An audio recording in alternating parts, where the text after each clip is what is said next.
स्वागत है आप सभी का। आज हम भगवान पशुपतिनाथ के बारे में जानेंगे। यह मंदिर बागमती नदी के किनारे काठमांडू में स्थित है और इसे यूनेस्को की विश्व धरोहर में शामिल किया गया है। यह मंदिर भव्य है और यहाँ पर देश विदेश से पर्यटक आते हैं।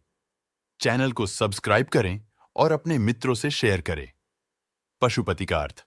पशु अर्थात जीव या प्राणी और पति का अर्थ है स्वामी और नाथ का अर्थ है भगवान। इसका मतलब यह कि संसार के समस्त जीवों के स्वामी या भगवान हैं पशुपतिनाथ। दूसरे अर्थों में पशुपतिनाथ का अर्थ है जीवन के भगवान। मंदिर का इतिहास।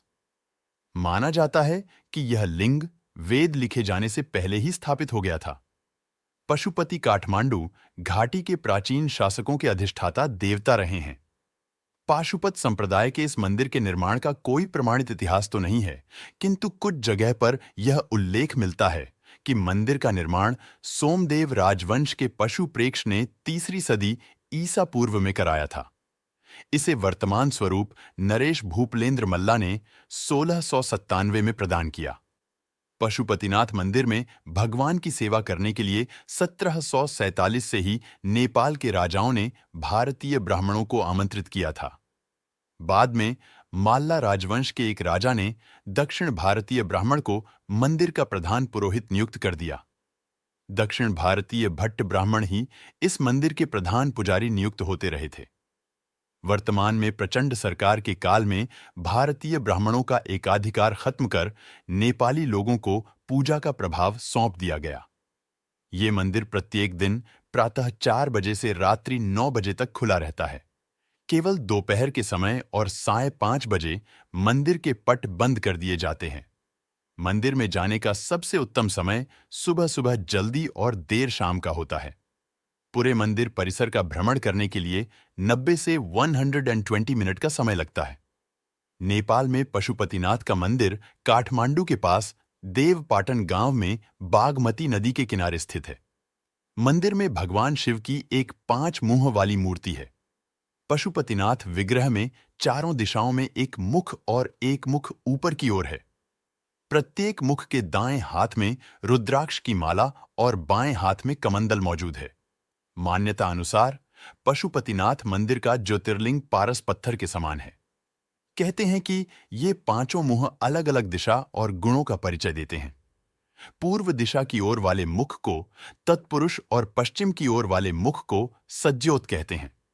उत्तर दिशा की ओर वाले मुख को वामवेद या अर्धनारीश्वर कहते हैं और दक्षिण दिशा वाले मुख को अघोरा कहते हैं। जो मुख ऊपर की ओर है उसे ईशान मुख कहा जाता है। इस मंदिर में भगवान शिव की मूर्ति तक पहुंचने के 4 दरवाजे बने हुए हैं। वे चारों दरवाजे चांदी के हैं। पश्चिमी द्वार की ठीक सामने शिव जी के बैल नंदी की विशाल प्रतिमा है, जिसका निर्माण पीतल से किया गया है।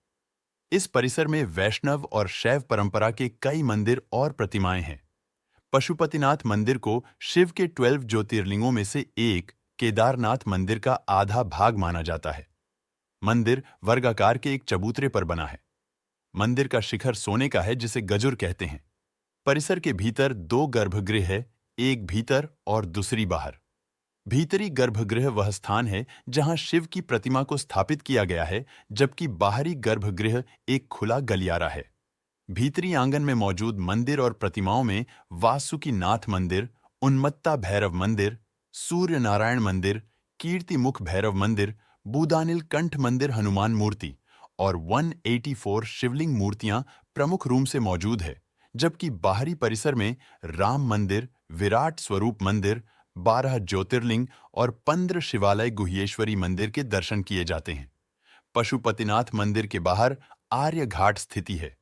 पौराणिक काल से ही केवल इसी घाट के पानी को मंदिर के भीतर ले जाए जाने का प्रावधान है।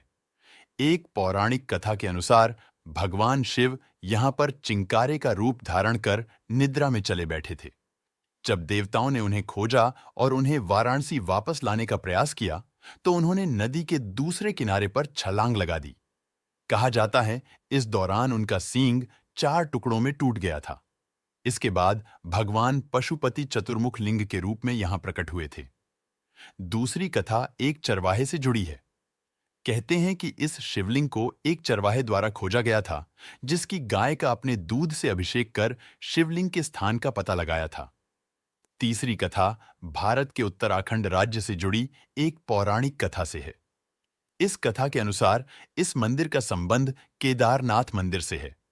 कहा जाता है, जब पांडवों को स्वर्ग प्रयाण के समय शिवजी ने भैंसे के स्वरूप में दर्शन दिए थे, जो बाद में धरती में समा गए, लेकिन पूर्णतः समाने से पूर्व भीम ने उनकी पूंछ पकड़ खींच ली थी। जिस स्थान पर भीम ने इस कार्य को किया था, उसे वर्तमान में केदारनाथ धाम के नाम से जाना जाता है, एवं जिस स्थान पर उनका मुख धरती से बाहर आया, उसे पशुपतिनाथ कहा जाता है। पुराणों में पंचकेदार की कथा नाम से इस कथा का विस्तार से उल्लेख मिलता है। आपको यहां अवश्य जाना चाहिए। आप यह वीडियो कहां से देख रहे हैं, कमेंट करके बताएं और चैनल को सब्सक्राइब करें।